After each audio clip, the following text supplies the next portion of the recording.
جو احباب تصاویر یا موویز بنا رہے ہیں ان سے معذرت کے ساتھ درخواست ہے کہ وہ نہ بنائیں، ان سے معذرت کے ساتھ درخواست ہے کہ وہ نہ بنائیں۔ اللہ تعالیٰ انہیں جزائے خیر عطا فرمائے۔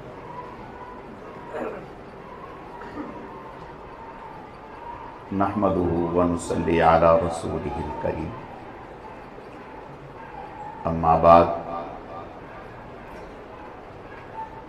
اعوذ باللہ من الشیطان الرجیم، بسم اللہ الرحمن الرحیم۔ وَلَقَدْ كَرَّمْنَا بَنِي آدَمَ وَحَمَلْنَاهُمْ فِي الْبَرِّ وَالْبَحْرِ وَرَزَقْنَاهُمْ مِنَ الطَّيِّبَاتِ وَفَضَّلْنَاهُمْ عَلَى كَثِيرٍ مِّمَّنْ خَلَقْنَا تَفْضِيلًا۔ وقال الله تبارك وتعالى في مقام آخر: قل هل يستوي الذين يعلمون والذين لا يعلمون؟ وقال الله تبارك وتعالى في مقام آخر: يرفع الله الذين آمنوا منكم والذين أوتوا العلم درجات۔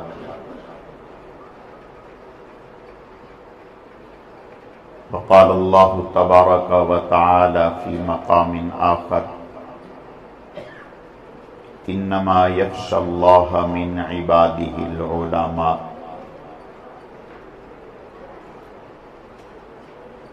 صدق الله مولانا العظيم،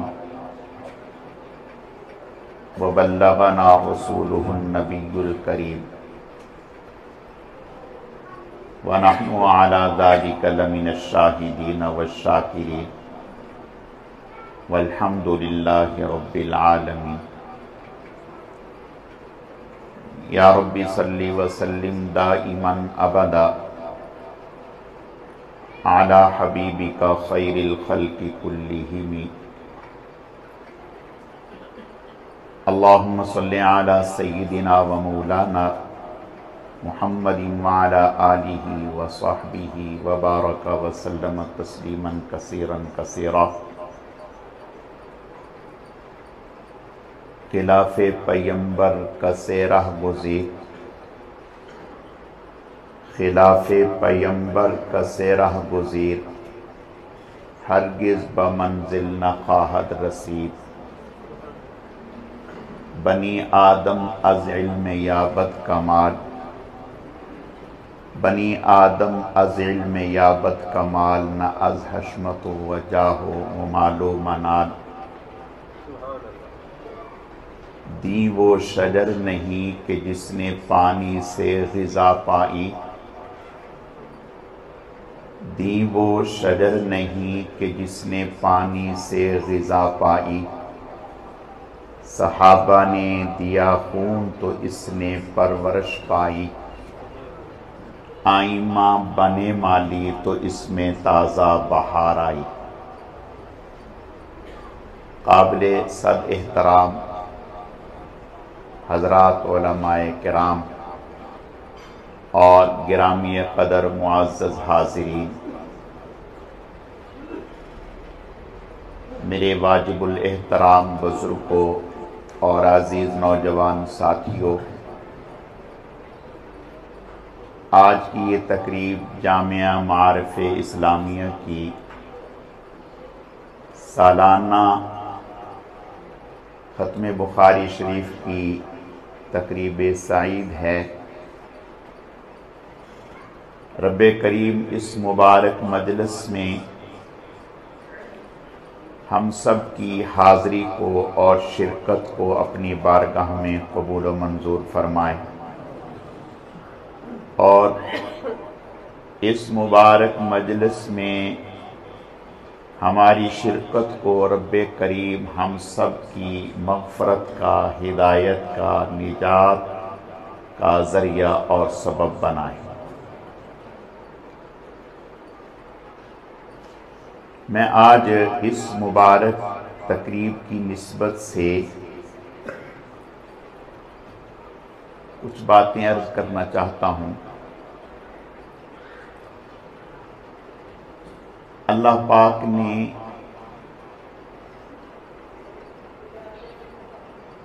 جتنی بھی مخلوقات پیدا کی ہیں، ان سب میں بنی آدم کو، انسان کو شرف اور عزت بخشی ہے۔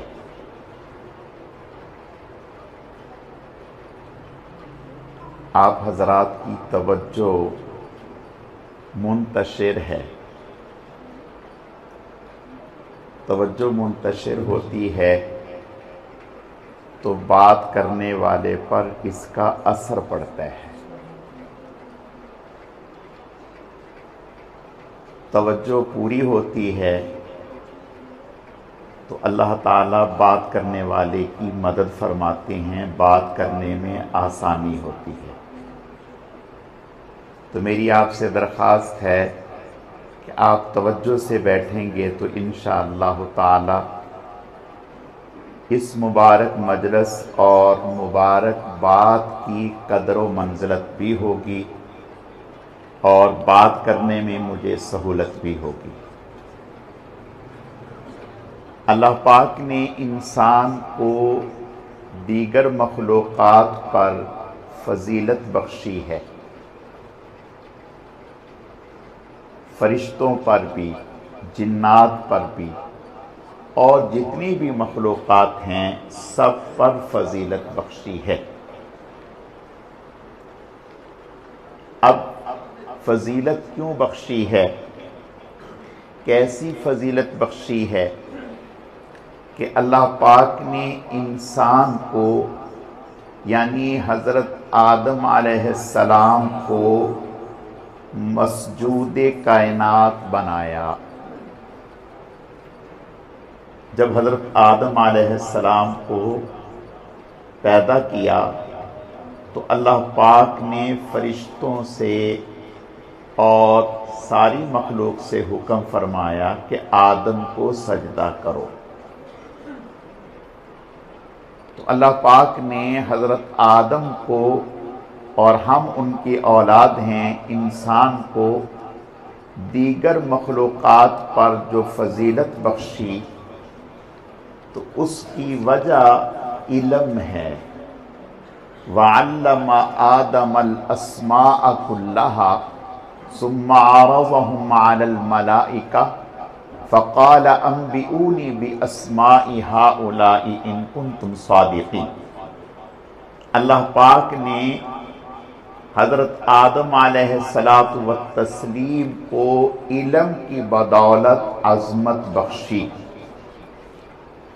اور اللہ پاک نے صرف انسان کو یعنی حضرت آدم کو زمین پر اپنی نیابت کے لیے، اپنی خلافت کے لیے منتخب فرمایا۔ مخلوقات تو اور بھی ہیں، لیکن اللہ پاک نے نبوت و رسالت کے لیے صرف انسان کا انتخاب فرمایا، حضرت آدم علیہ السلام کا انتخاب فرمایا، اور حضرت آدم علیہ السلام کو ہی اللہ پاک نے تمام مخلوقات پر برتری دی۔ یہ برتری کیوں دی؟ علم کی برکت سے۔ علم کون سا علم؟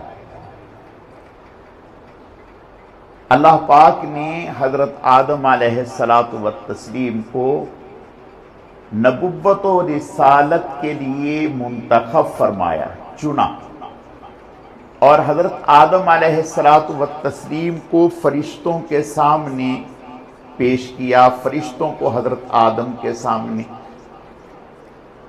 اور دونوں سے سوال ہوا انبئونی باسماء ہؤلاء، کہ جو ہم نے آپ کو سکھایا ہے وہ ہمیں بتاؤ۔ فرشتے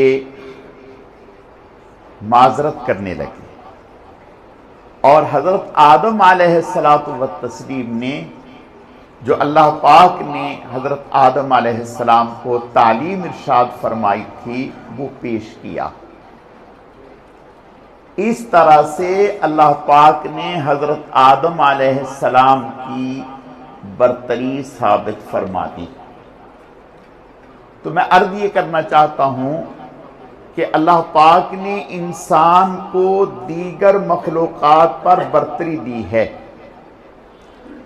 انسان دو چیزوں سے بنا ہے، جسم سے اور روح سے۔ روح انسان میں اصل ہے، روح نکل جائے تو انسان کا جسم قائم نہیں رہ سکتا۔ ایک آدمی کے جسم سے روح نکل گئی، اب اس کا جسم گل سڑ جائے گا، ختم ہو جائے گا، باقی نہیں رہ سکتا۔ روح کی برکت سے یہ جسم ہمارا تر و تازہ ہے۔ آنکھیں ہماری کام کرتی ہیں، زبان ہماری کام کرتی ہے، دماغ ہمارا کام کرتا ہے، ہاتھ پاؤں ہمارے کام کرتے ہیں۔ تو گویا ہمارے جسم میں روح اصل ہے، روح کی برکت سے ہمارا جسم مجتمع ہے، متحرک ہے، کام کرتا ہے۔ اگر روح نکل جائے تو یہ جسم فنا ہو جائے، ختم ہو جائے، بدبودار ہو جائے، گل سڑ جائے، ریزے ریزے ہو جائے۔ تو گویا ہمارے جسم میں روح اصل ہے۔ اسی طرح یہ جو جہان ہے، یہ نظام ہے، یہ جو نظام دنیا قائم ہے، ایک اس کا جسم ہے اور ایک اس کی روح ہے۔ اس کی روح دین کا علم ہے، قرآن کا علم ہے، احادیث کا علم ہے، یہ اس جہان کی روح ہے۔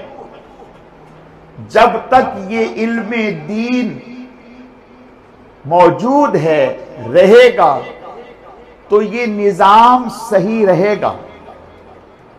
جب یہ دین کا علم ختم ہو جائے گا، دین کا علم مٹ جائے گا اور دین ختم ہو جائے گا، روئے زمین پر اللہ کا نام لینے والا کوئی نہیں رہے گا، تو یہ کائنات بکھر جائے گی، ٹوٹ پھوٹ کا شکار ہو جائے گی، اور یہ کائنات قائم نہیں رہ سکے گی۔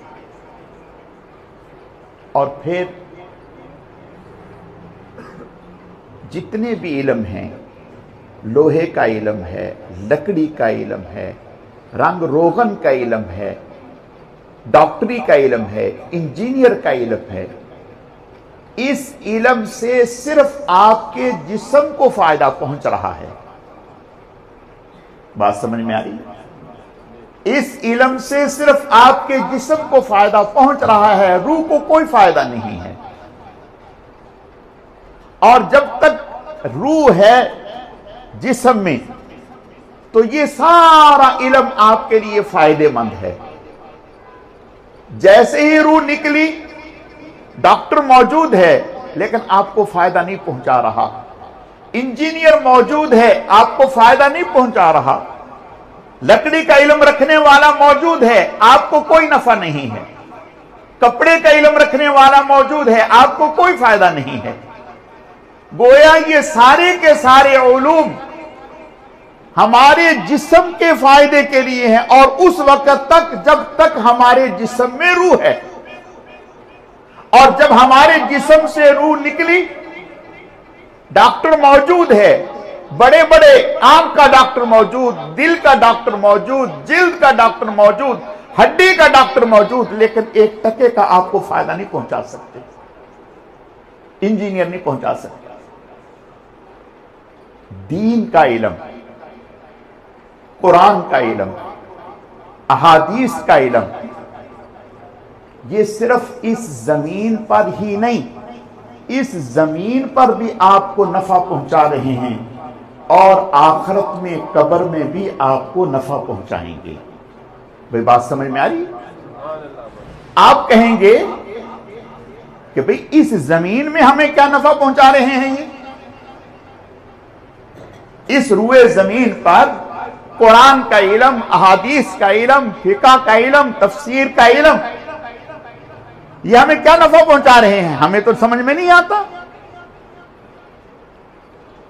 آپ مجھے بتائیں کہاں شادی کرنی ہے، کہاں شادی نہیں کرنی، یہ کس نے بتایا؟ ڈاکٹروں نے، انجینئر نے، لوہے کا علم رکھنے والے نے۔ بہن سے شادی نہیں کرنی کس نے بتایا؟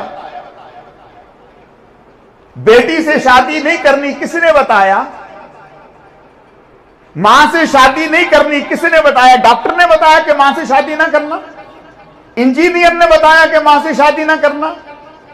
کس نے بتایا کہ بیٹی سے شادی نہیں کرنی، بہن سے شادی نہیں کرنی، ماں سے شادی نہیں کرنی، خالہ سے شادی نہیں کرنی، پھپھی سے شادی نہیں کرنی؟ یہ کس نے بتایا؟ بات سمجھ میں آ رہی؟ آپ سور کیوں نہیں کھاتے؟ کتا کیوں نہیں کھاتے؟ گیدڑ کیوں نہیں کھاتے؟ لومڑی کیوں نہیں کھاتے؟ بلی کیوں نہیں کھاتے؟ سانپ کیوں نہیں کھاتے؟ چھپکلی بچھو کیوں نہیں کھاتے؟ ڈاکٹر نے منع کیا ہے، انجینئر نے منع کیا ہے۔ تو یہ قرآن اور حدیث ہے جو ہمیں دنیا میں بھی نفع پہنچا رہا ہے اور ہمیں آخرت میں بھی نفع پہنچائے گا۔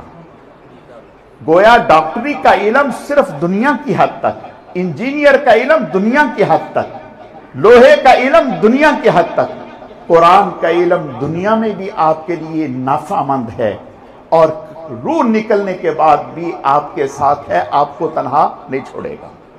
بات سمجھ میں آ گئی؟ تو قرآن ہی، احادیث ہی ہمیں حقیقت میں انسان بنانے والے ہیں۔ اگر قرآن اور احادیث نہ ہوتی، علم دین نہ ہوتا، ہم میں اور جانوروں میں کوئی فرق نہ ہوتا۔ آپ نے جانوروں کے بارے میں کبھی آپ نے دیکھا ہے وہ جو چاہیں کھا لیں، جہاں چاہیں پیشاب کر دیں؟ بات سمجھ میں آئی کہ کوئی قانون ضابطہ نہیں ہے۔ ضابطہ اور قانون کس کے لیے ہے؟ انسان کے لیے۔ اور یہ ضابطہ اور قانون انسان کو کس نے دیا؟ آپ نے کیا نہیں پہننا، کیا پہننا ہے، کتنا پہننا ہے۔ مثال کے طور پر اگر کوئی انسان کہے کہ میری مرضی، میں آج کپڑے نہیں پہنوں گا، بات سمجھ میں آ رہی؟ میری مرضی، میں آج کپڑے نہیں پہنوں گا، میری مرضی، میں آج جو ہے فلاں چیز کھاؤں گا، میری مرضی، میں جس کو مرضی چاہوں دیکھ لوں، نہیں۔ بات سمجھ میں آ رہی ہے؟ جب ہم نے قرآن پڑھا، جب ہم نے احادیث پڑھی، جب قرآن کے ہاتھ میں اپنا ہاتھ دے دیا، حدیث کے ہاتھ میں اپنا ہاتھ دے دیا، تو اب ہم اپنی مرضی کے مالک نہیں رہے۔ بات سمجھ میں آ گئی؟ اب ہم اپنی مرضی کے مالک نہیں رہے، بلکہ اب ہم پابند ہو گئے۔ کس کے؟ اللہ اور اس کے رسول کے۔ بھئی بات سمجھ میں آ گئی؟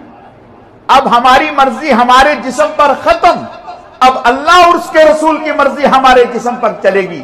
اب ہم اپنی مرضی سے دیکھ نہیں سکتے، اپنی مرضی سے بول نہیں سکتے، اپنی مرضی کا سن نہیں سکتے، اپنی مرضی کا پہن نہیں سکتے، اپنی مرضی کا کھا نہیں سکتے، اپنی مرضی کی شادی نہیں کر سکتے۔ بات سمجھ میں آئی؟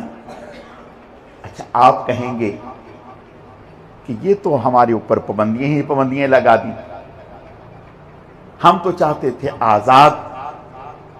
بات سمجھ میں آئی؟ دیکھو بھائی، یاد رکھو، جانور دو طرح کا ہے، جانور دو طرح کا ہے۔ ایک وہ ہے جو مالک کے کھونٹوں کے کھونٹے پہ بندھا ہوا ہے۔ بات سمجھ میں آ رہی؟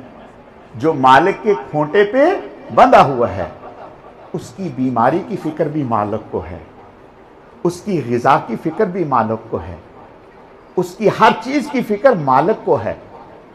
اور جو مالک کے کھونٹے پہ بندھا ہوا نہیں ہے, اس کی کسی کو کوئی فکر نہیں ہے.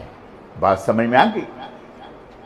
ہم شکر ادا کریں کہ ہم ارحم الراحمین اکرم المکرمین رب کریم کے کھونٹے کے ساتھ بندھے ہوئے ہیں. ہم اس کی رحمت والی رسی کے ساتھ بندھے ہوئے ہیں. بھئی یہ مووی نہیں بنانی دوست, بڑی کاریگری کے ساتھ بنا رہے ہیں, ایسا نہ کرو یار. میں نے تو پہلے ہی منع کر دیا تھا کہ نہیں بنانا. توجہ بھئی توجہ. ہم اللہ کے کھونٹے کے ساتھ بندھے ہوئے ہیں. اس نے ہم پر احسان کیا ہے کہ اس نے اب ہم جس رسی کے ساتھ بندھے ہوئے ہیں وہ رسی اس نے اپنے ہاتھ میں رکھی ہے, اور اگر ہمیں وہ تنہا چھوڑ دیتا تو پھر ہماری حیثیت جانوروں سے بدتر ہوتی. پھر آج ہم کہتے ہیں نا کہ بڑے ترقی یافتہ ہیں, ان سے پوچھو وہ ترقی یافتہ ہیں؟ کسی بچے کو اپنے دادا کا نہیں پتا. نہیں سمجھ میں یہ بات؟ کسی پیدا ہونے آپ نے کبھی سوچا کہ ان کے ہاں بچے کے نام کے ساتھ ماں کا نام لگتا ہے؟ پانی دینا. بسم اللہ, جزاکم اللہ. بسم اللہ, جزاکم. بچے کے ساتھ کس کا نام لگتا ہے؟ او بولو بھائی, کس کا نام لگتا ہے؟ آپ کے ساتھ باپ کا لگتا ہے.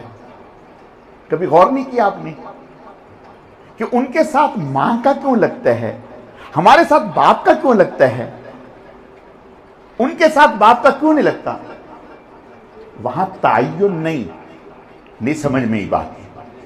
وہاں تعین نہیں کہ کس کی اولاد ہے. بات سمجھ میں آ گئی؟ ماں ایک ہے, باپ سینکڑوں ہیں. پیدا ہونے والے بچے کو پتہ ہی نہیں کس باپ کی اولاد ہوں میں, ماں کا پتہ ہے, اس لیے ماں کا نام لگتا ہے. پیدا ہونے والے بچے کو دادے کا نہیں پتا, پیدا ہونے والے بچے کو ماموں کا نہیں پتا, پھپھی کا نہیں پتا, کسی کا نہیں پتا. کیا ایسی ترقی آپ یہاں چاہتے ہیں؟ پیدا ہونے والا بچہ ماں باپ کو اپنے گھر رکھنے کے لیے تیار نہیں, اولڈ ہوم میں جمع کرا کے آتا ہے, اور بس عید بقرہ عید کے موقع پر پھول جا کر کے پیش کراتا ہے ماں باپ کو جب بوڑھے ہو رہے ہوتے ہیں. اور یہاں یہ بچہ فَلَا تَقُلْ لَهُمَا أُفٍّ وَلَا تَنْهَرْهُمَا وَقُلْ لَهُمَا قَوْلًا كَرِيمًا وَاخْفِضْ لَهُمَا جَنَاحَ الذُّلِّ مِنَ الرَّحْمَةِ. اپنے کندھے محبت اور شفقت کے ساتھ اپنی ماں اور باپ کے سامنے جھکائے رکھتا ہے. آدھی رات بھی باپ آواز دیتا ہے, بیٹا اٹھ کے کھڑا ہو جاتا ہے, جی ابا جان کیا بولا آپ نے؟ بات سمجھ میں آ گئی؟ تو یہ انسانیت انسانوں کو کس نے سکھائی؟ قرآن نے سکھائی, حدیث نے سکھائی, یا انگریزوں نے سکھائی؟ بھائی بات سمجھ میں آ رہی؟ تو میں عرض یہ کرنا چاہتا ہوں کہ ہمیں انسانوں کو انسان بنانے والا دین ہے, قرآن ہے. اور یہ علم دین اور یہ قرآن جو آج ختم بخاری ہوگی, مجھے آپ کو پتہ ہے کتنی محنت سے یہ علم ہم تک پہنچا ہے. ایک حدیث کے لیے صحابی رسول ہیں حضرت جابر بن عبداللہ رضی اللہ تعالیٰ, ایک حدیث کے لیے مہینے کا سفر کر کے جاتے ہیں شام میں. اور صحابی رسول ہیں حضرت عبداللہ بن انیس رضی اللہ تعالیٰ, ان کے دروازے پر دستک دیتے ہیں. خادم نے نکلا, پوچھا کون؟ کہا کہ جابر. انہوں نے جا کر کے بتایا کہ ایک صاحب ہیں, سواری پر سوار ہیں, جابر نام ہے. حضرت عبداللہ بن انیس رضی اللہ تعالیٰ عنہ سنتے کے ساتھ ہی فرمایا کیا جابر بن عبداللہ ہیں؟ کہا جی جابر بن. فوراً باہر نکلے, جلدی میں کپڑا بھی پاؤں کے نیچے آ گیا ان کے. آیا کہا بیٹھیں؟ کہا نہیں بیٹھوں گا نہیں, میں نے فلاں حدیث آپ کے بارے میں سنا ہے کہ اللہ کے نبی کی یہ حدیث آپ کے پاس ہے. میں نے کہا کہ سننے سے پہلے کہیں موت نہ آ جائے. وہ حدیث ان سے لی، اسی طرح سواری پر بیٹھ کر واپس آ گئے۔ اس طرح سے یہ علم ہم تک پہنچے ہیں، ایسے نہیں پہنچا۔ 4 محمد ابن جریر طبری رحمت اللہ علیہ، محمد ابن نصر رحمت اللہ علیہ، محمد ابن اسحاق رحمت اللہ علیہ، محمد ابن ہارون رحمت اللہ علیہ، 1 مہینے کا سفر کر کے کم و بیش دوسرے شہر میں مصر میں گئے۔ وہاں ملک اپنا نہیں، شہر اپنا نہیں، زبان اپنی نہیں، کاروبار کے لیے نہیں، نوکری کے لیے نہیں، علم دین حاصل کرنے کے لیے۔ اور علم دین حاصل کرنے کے لیے جاتے ہیں، ایک مسجد میں آ کے پڑ جاتے ہیں۔ جو راشن ساتھ لے کے گئے تھے ختم ہو گیا، راشن ختم ہو گیا۔ اب کھانے کے لیے کچھ نہیں، کوئی رشتہ داری نہیں، کوئی جان پہچان نہیں، کوئی تعلق نہیں، کسی کے سامنے ہاتھ پھیلا نہیں رہے۔ 1 دن فاقہ، 2 دن فاقہ، 3 دن فاقہ۔ جب فاقے اس قدر آگے بڑھ گئے کہ نڈھال ہو گئے، نوبت یہاں تک پہنچ گئی کہ اب انہیں یہ گمان ہونے لگا کہ ایسا نہ ہو انہی فاقوں میں ہماری موت واقع ہو جائے، انہی فاقوں میں ہماری موت واقع ہو گئی۔ اب چاروں آپس میں مشورہ کرنے لگے کہ اب ہمیں کیا کرنا چاہیے۔ تو مشورہ یہ کیا کہ اب صورتحال برداشت سے باہر ہو گئی، اب کسی کے سامنے ہاتھ پھیلانا چاہیے، اب جان بچانے کے لیے بھیک مانگنی چاہیے، کسی کے سامنے ہاتھ پھیلانا چاہیے اور مانگ کر کے کھانا چاہیے تاکہ ہماری جان بچ جائے۔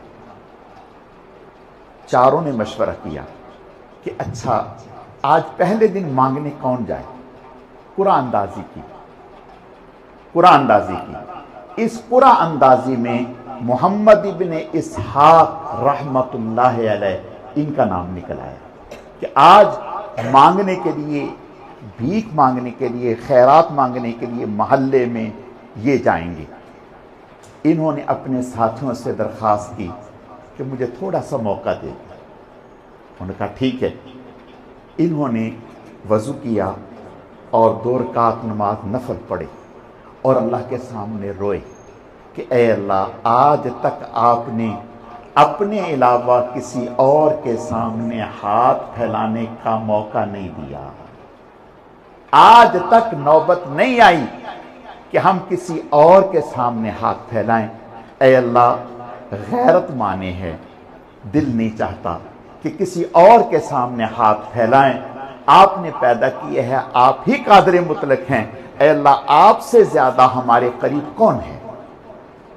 علماء نے لکھا ہے ابھی یہ دعا مانگ رہے ہیں، مسجد کے دروازے پر دستک ہوئی، ایک صاحب آئے اور ان کے ہاتھ میں 4 تھیلیاں ہیں۔ اس نے آ کر کے کہا آپ میں محمد ابن جریر طبری کون ہیں؟ انہوں نے کہا یہ ہیں۔ انہوں نے کہا کہ آپ میں محمد ابن نصر کون ہیں؟ کہا یہ ہیں۔ آپ میں محمد ابن ہارون کون ہیں؟ کہا یہ ہیں۔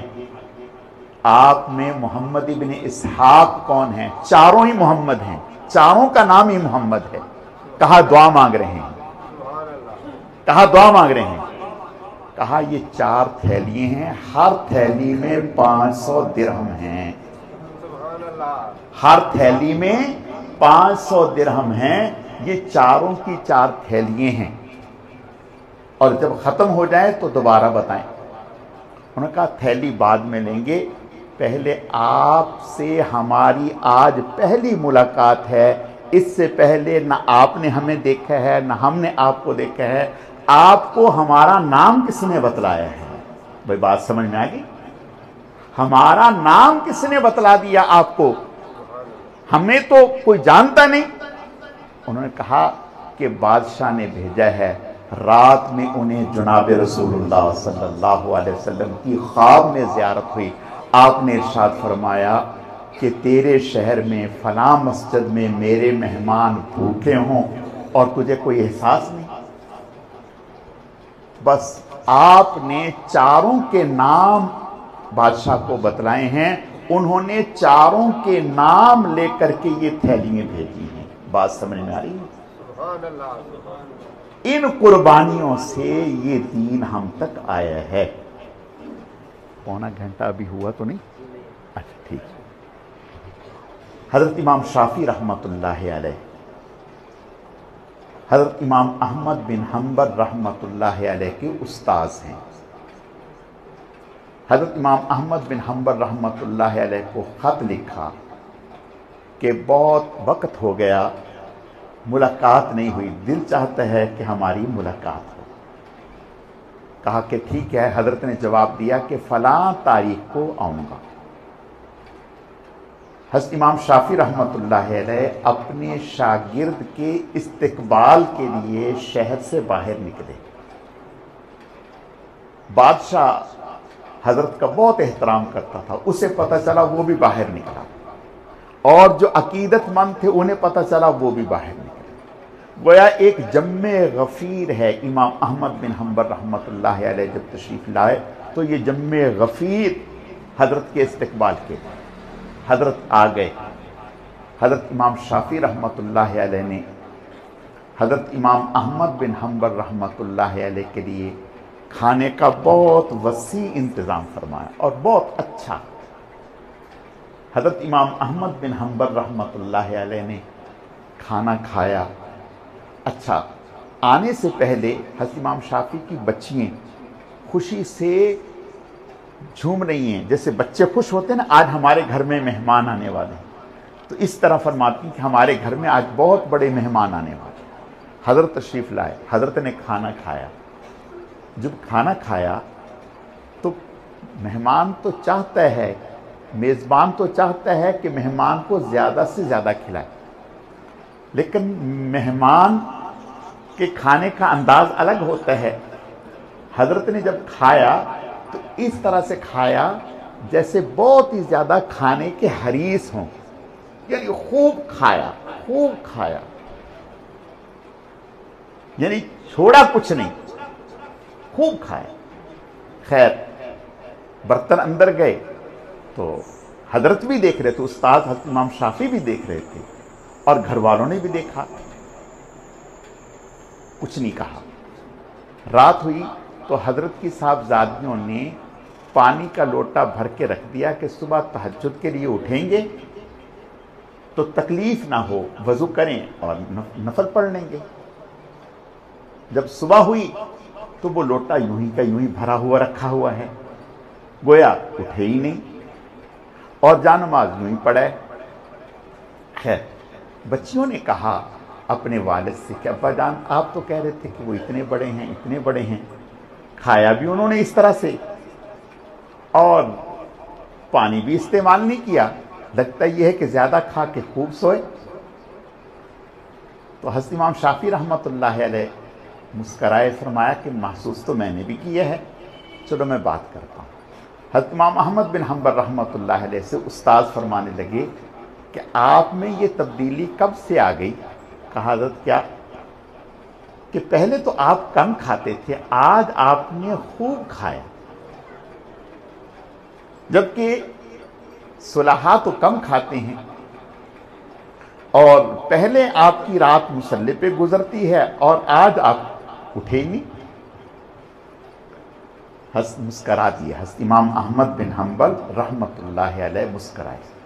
حضرت نے فرمایا کہ حضرت پہلی بات جو آپ نے فرمایا کہ میں نے کھانا خوب کھایا، بات یہ ہے کہ جب دسترخوان لگا تو میں ایک بات یاد رکھیں، اللہ تعالیٰ اپنے محبوب بندوں کو دل کی آنکھیں عطا کرتے ہیں۔ بات سمجھ میں آ گئی؟ ہمیں تو صرف ان آنکھوں سے نظر آتا ہے نا، ان آنکھوں سے تو جانور بھی دیکھتے ہیں، ان آنکھوں سے تو جانور بھی دیکھتے ہیں۔ جو اللہ کے محبوبین ہوتے ہیں وہ دل کی آنکھوں سے دیکھ لیتے ہیں، جو ہمیں نظر نہیں آتا۔ بات سمجھ میں آ گئی؟ میں اس کی مثال عرض کرتا ہوں۔ حضرت علی رضی اللہ تعالیٰ فرماتے ہیں میں نے خواب دیکھا، خواب میں نے یہ دیکھا کہ حضور صلی اللہ علیہ وسلم خواب میں آئے، آپ کے پاس کھجوروں کا ایک برتن ہے، اس میں سے آپ نے کھجور میرے منہ میں ڈالی، ایک کھائی، دوسری کھائی، اس کے بعد میری آنکھ کھل گئی۔ یہ حضرت علی رضی اللہ تعالیٰ عنہ نے خواب دیکھا۔ اب دل میں آیا، بہت خوش کہ حضور کی زیارت بھی ہو گئی، کہ اب میں خواب کس کو بتاؤں، یہ سوچنے لگے کہ خواب کس کو بتاؤں۔ یہ سوچتے سوچتے مسجد میں آئے تو خیال آیا کہ میں حضرت عمر کو بتاتا ہوں۔ امیر المومنین خلیفۃ المسلمین حضرت عمر تھے اس وقت، کہ میں انہیں بتاتا ہوں۔ حضرت عمر رضی اللہ تعالیٰ عنہ سلام پھیرا اور لوگوں کی طرف منہ کر کے بیٹھ گئے۔ ابھی بیٹھے ہی ہیں، توجہ ہے، سب کی توجہ ہے، ابھی بیٹھے ہی ہیں کہ کسی عورت نے ایک برتن میں حضرت عمر کے پاس کھجوریں بھیجی کہ یہ حضرت عمر چاہیں جس خود کھا لیں یا آگے کسی کو دے دیں۔ تو حضرت عمر رضی اللہ تعالیٰ عنہ نے کھجور لی، حضرت علی کے منہ میں ڈال دی۔ سمجھ میں بات آ گئی؟ ابھی حضرت علی نے اپنا خواب بیان نہیں کیا، ابھی بتایا نہیں، ابھی بتانا ہی تھا کہ اس سے پہلے یہ واقعہ ہوا۔ ایک کھا لی، دوسری حضرت عمر نے اٹھائی، حضرت علی کے منہ میں ڈال دی۔ اب بہت خوش، وہی لذت جو رات آئی تھی۔ اب حضرت علی تیسری کے انتظار میں ہیں کہ تیسری اٹھائیں میرے منہ میں ڈالیں۔ حضرت عمر نے فرمایا اگر رات حضور نے 2 کے علاوہ اور ڈالی ہوتی تو میں بھی اور ڈال دیتا۔ بات سمجھ میں آ گئی؟ رات حضور نے بھی 2 ڈالی ہیں، میں نے بھی 2 ڈال دی۔ اب حضرت علی رضی اللہ تعالیٰ عنہ حیران ہوئے کہ ابھی تو میں سوچ ہی رہا تھا کہ خواب بتاؤں اور یہاں پہلے ہی اطلاع ہو چکی ہے۔ سمجھ میں بات آ گئی؟ تو امام احمد بن حنبل رحمۃ اللہ علیہ فرماتے ہیں کہ جب میں نے حضرت کھانے کا دسترخوان دیکھا تو میں نے دیکھا کہ آسمانوں سے ایک نور ہے، روشنی ہے، انوارات ہیں جو اس کھانے پر پڑ رہے ہیں، اور اس پورے کمرے میں نے انوارات دیکھے۔ تو میں نے اس کھانے کو عام کھانوں سے ہٹ کے پایا۔ جب میں نے یہ کھانا شروع کیا تو اس کی برکت سے میرا دل اللہ اللہ کرنے لگا۔ بات سمجھ میں آ گئی؟ میں نے کہا کہ یہ کھانا زندگی بھر شاید پھر کبھی نصیب نہ ہو، یہ تو نور ہے کھانے کی شکل میں، جتنا زیادہ سے زیادہ اپنے اندر اس کو سمیٹ سکوں سمیٹ لوں۔ میں نے تو نور بھرا ہے، کھانا نہیں بھرا۔ اور پھر اللہ نے اس کی 2 برکتیں عطا کی، اس کی برکت سے، اس کھانے کی برکت سے ایک علمی برکت اللہ نے دی، ایک عملی برکت۔ عملی برکت تو یہ دی کہ اس کھانے کی برکت سے عشاء کے وضو سے تہجد بھی پڑھی اور فجر کی نماز بھی پڑھی۔ یہ اور علمی برکت یہ کہ اس کھانے کے بعد رات کو جب میں لیٹا تو میں سویا نہیں، ایک ہی آیت سے میں نے 100 مسائل قرآن پاک کے استنباط کیے۔ بات سمجھ میں آ رہی؟ علماء اس طرح سے محنتیں کی، مشقتیں اٹھائیں۔ حضرت حمیدی امام، ایک تو امام بخاری رحمۃ اللہ علیہ کے شیخ ہیں، اور ایک حمیدی وہ ہیں جنہوں نے الجمع بین الصحیحین لکھی ہے، بخاری اور مسلم کی احادیث لکھی۔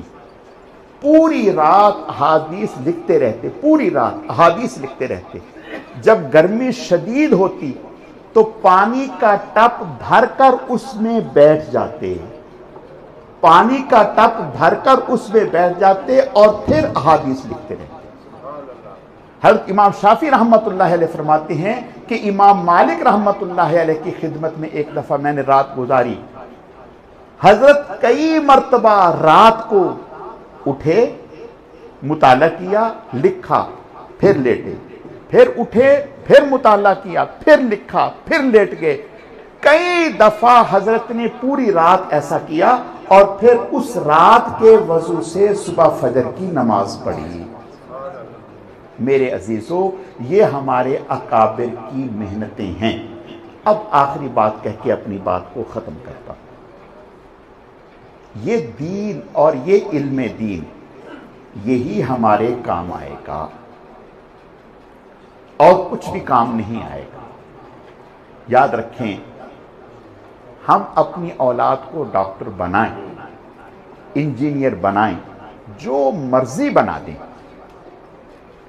لیکن ایک بات یاد رکھیں، ہمارے سامنے، ڈاکٹر کے سامنے اور مولوی کے سامنے قوم جو ہے وہ اپنے راز اگلتی ہے۔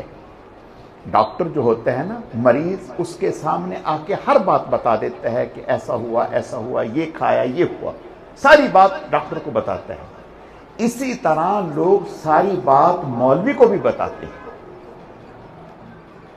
ہمارے محلے میں جہاں میں رہتا ہوں، تقریباً 33-34 سال سے ایک ہی مسجد میں اللہ کے فضل و کرم سے اللہ پاک اپنے دین کا کام کرنے کی توفیق عطا فرما رہے ہیں۔ ایک لمبا عرصہ ہو گیا، لوگ آئے، آ کر کے کہنے لگے کہ ہم اپنی والدہ کو عیدی میں جمع کرانا چاہتے ہیں۔ سمجھنا ہے بات کو؟ ہم کیوں بھائی؟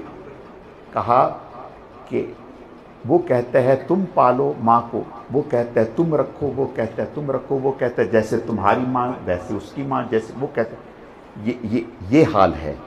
ایک آئے کہنے لگے باپ کو عیدی میں جمع کرانا چاہتے ہیں۔ میرے عزیزو یاد رکھو، یہ جس نے اللہ کا دین پڑھا ہوگا وہ کبھی بھی یہ حرکت نہیں کرے گا۔ مفتی پاکستان مفتی محمد شفیع صاحب رحمۃ اللہ علیہ، حضرت نے آخری وقت میں اپنے بچوں کو جمع کیا، اور اس میں حضرت تقی صاحب بھی تھے، مفتی رفیع عثمانی صاحب بھی تھے، اور بھی بچے تھے۔ فرمانے لگے کہ میں ایک بات آپ سے کہنا چاہتا ہوں۔ ان حضرات نے فرمایا ابا جان کہیے۔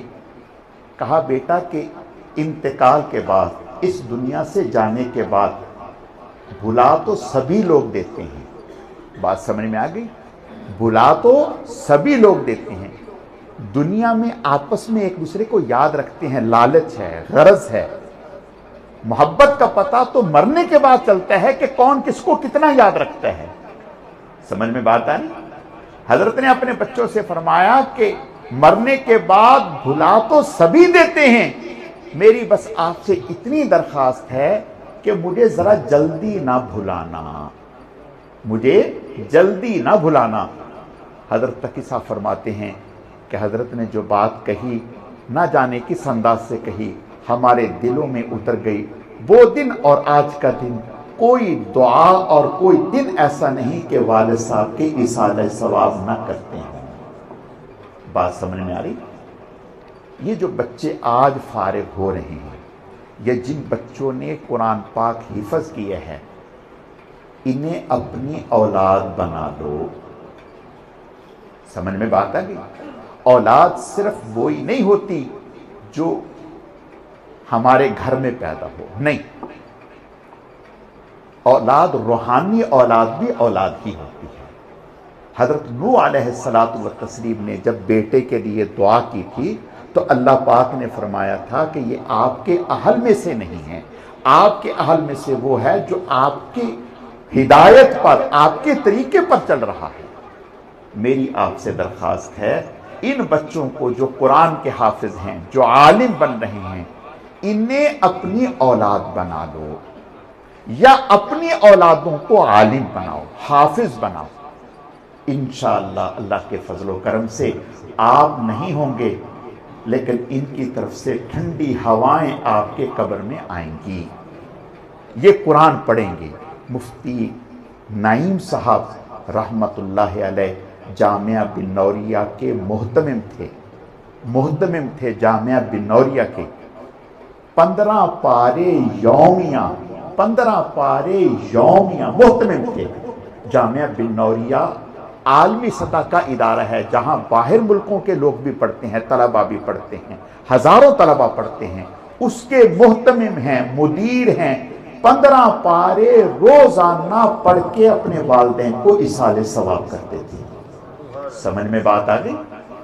جتنا بھی مجمع یہاں بیٹھے ہے، میری آپ سے درخواست ہے، دیکھیں میری ان باتوں کا خلاصہ نچوڑ کیا ہے، میں آپ کو کیا دینا چاہتا ہوں، آپ کو کیا پیغام دینا چاہتا ہوں، آپ یہاں سے کیا، میری ان باتوں سے کیا لے کے جائیں۔ ایک تو یہ بات کہ یہ جو دین ہے یہی دین اور یہی علم ہمارے دنیا میں بھی کام آئے گا، آخرت میں بھی کام آئے گا۔ اور دوسرا، یہ ہم تک محنت سے آیا ہے، اس کی قدر کریں، اگر اس کی قدر نہ کی تو یہ ہاتھ سے نکل جائے گا۔ تیسری بات، اپنی اولادوں کو، اپنے پوتوں کو، بھتیجوں کو، جس کو آپ سمجھ سکتے ہیں، انہیں حافظ عالم بنائیں۔ اگر آپ سمجھتے ہیں کہ ان میں سے کوئی نہیں ہے تو مدرسے میں آئیں، مدرسے میں آ کر کے حضرت محتمم صاحب سے یہ درخواست کریں کہ ایک بچہ آپ میرے کھاتے میں لکھ دیں۔ کیا مطلب؟ یہ بچہ جب سے مدرسے میں داخل ہوگا، اس کے پورے سال کے اخراجات عالم بننے کے کتنے ہوں گے؟ میرے ذمہ۔ ایک بچہ جو عالم بنتا ہے، اس کا خرچہ، ایک بچے کا خرچہ ایک مہینے کا کم و بیش 4,500 روپے ہے، 4,500 روپے ہے۔ اپنے ذمے لیں، اس حافظ کا خرچہ اپنے ذمے لے لیں۔ اب پیسوں کی شکل میں ضروری نہیں، آپ کہیں کہ میں اس بچے کے خرچے کی مد میں گندم دوں گا، میں روئی دوں گا، میں فلاں کماد دوں گا۔ ایک بچہ جب تک عالم نہ بن جائے اس کا خرچہ میرے ذمہ۔ اور کبھی کبھی مہینے میں آئیں، آ کر کے حضرت محتمم صاحب سے کہیں میرے بیٹے کا کیا حال ہے، وہ کیا پڑھ رہا ہے، اس کو بیٹے کی طرح دیکھیں، بیٹے کی طرح اس سے محبت کریں، اس کو دیکھنا، اس کے پاس بیٹھنا، اس کے سر پر ہاتھ رکھنا، اس کو دیکھ کر خوش ہونا، اس کی خبر گیری کرنا، یہ سارا کا سارا عمل کل قیامت کے دن میری آپ کی یقیناً قسم کھا کر کے کہہ سکتا ہوں نجات کا ذریعہ بن جائے گا۔ کیا یہ کریں گے؟ نہیں کریں گے بھائی؟ جو کہتے ہیں کہ ہم اپنی اولادوں کو یا اپنے بھانجے بھتیجوں کو یا مدرسے کے طلباء کو اپنے ذمے لیں گے، وہ ہاتھ کھڑا کر دیں گے۔ اللہ تعالیٰ سب کو جزائے خیر عطا فرمائے۔ اللہ تعالیٰ آپ حضرات کی جو مدرسے کے ساتھ ہمدردیاں ہیں انہیں اپنی بارگاہ میں قبول فرمائے، اور جہاں جو دین کا کام کر رہا ہے اللہ تعالیٰ ہم سب کے لیے ہمیں معاون بننے کی توفیق عطا فرمائے، اور خاص طور پر اس ادارے کے ساتھ اور دین پڑھنے والوں کے ساتھ انشاءاللہ جب ہم اس جذبے کے ساتھ پیش آئیں گے، اللہ پاک ہمیں دین اور دنیا دونوں اعتبار سے ترقیات نصیب فرمائیں گے۔ آپ کو پتہ نہیں ہوگا آپ نے کتنا بڑا سودا کر لیا۔ جب آپ اس دنیا سے جائیں گے، جس بچے کو آپ نے اپنا بیٹا بنایا ہوگا، جب وہ حافظ، حدیث شریف میں آتا ہے کل قیامت کے دن ایک شخص اللہ کی بارگاہ میں آئے گا، اپنے اعمال اجر و ثواب دیکھ کر حیران ہوگا، پہاڑوں سے زیادہ اجر و ثواب ہے، اتنے ڈھیر لگے ہوں گے۔ وہ کہے گا یا اللہ پاک اتنی نیکی تو میں نے کی نہیں۔ اللہ کہیں گے تیری اولاد تیرے لیے جو دعائیں اور استغفار کرتی تھی وہ پہاڑوں کی شکل میں اجر و ثواب کی صورت میں تجھے ملا۔ تو جن بچوں کو ہم اپنی اولاد بنائیں گے اور ان کے اخراجات برداشت کریں گے، جب تک وہ دین کا کام کریں گے اور دین پھیلائیں گے، انشاءاللہ تعالی اضعافا مضاعفہ قیامت تک بڑھ چڑھ کر کے ہمیں اجر و ثواب ملے گا۔ اللہ تعالیٰ سمجھنے کی، عمل کرنے کی توفیق عطا فرمائے۔ وما علینا الا البلاغ۔